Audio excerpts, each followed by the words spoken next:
boqol xabo Soomaa jinku waa shan markay maraysid nabarka iyo soodka u diiday Soomaa ya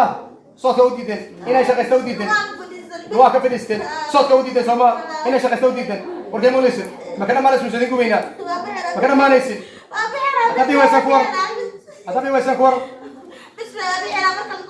halkan oo xarunta cilaajka Daarul Caafiya oo ku taala degmada Afgoye gaar ahaan xaafadda Ifya Aqiro dhabarka dambe ee dugsi sare ayaa maanta aynu booqanay waxa ay booqashadeena ku qotontaa habsami u socodka shaqo ee bulshada lagu adeegayo xarunta Daarul Caafiya oo dib ugu soo laabtay sheekha caanka ah ee la yiraahdo Sheekh Maxamed Cabdi Aadan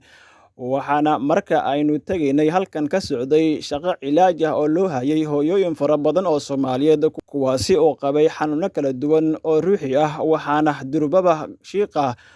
booqasho iyo soo dhaweyn kadib aynu markaasi bilaabnay in aan u kurgalno habsami u socodka isla markaana goobta waxa lagu dabibay in ka badan tobaneeyo hooyooyin Soomaaliyeed oo goobta markaasi iyagu u soo doontay cilaajka iyo sheekha inay dib ula kulmaan si ay ula kulmaan Sheekh Maxamed Cabdi Aadan oo maalmo ka maqnaa xarunta cilaajka Daarul Caafiya oo hadda dib ugu soo laabtay waxaana durbaba goobta ka bilowday howlihii cilaajka ee markaasi aynu goobta kula kulnay haweenka halkaasi marka maanta lagu dabibay ayaa gaaraya in ka badan tobaneeyo kuwa kalena waxa ay markaasi safaf dhaadheer ugu jireen inta aynu ku sugnayn howlaha cilaajka uu markaasi uu kaga shaafiyey haweenkaasi qaarkood Sheekh Maxamed Suudani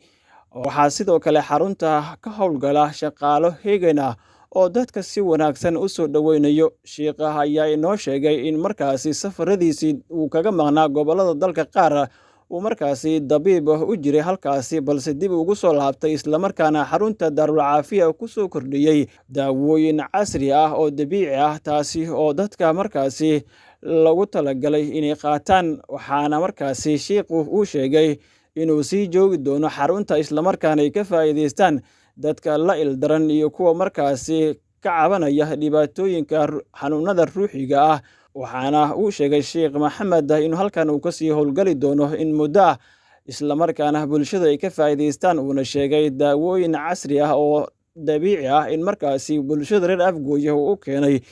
waxaa xusid mudan in goobtan maalinkiiba ay imaadaan in ka badan kontomeeyo haween ah oo la xanuunsan xanuunada kala duwan ee ruuxiga ah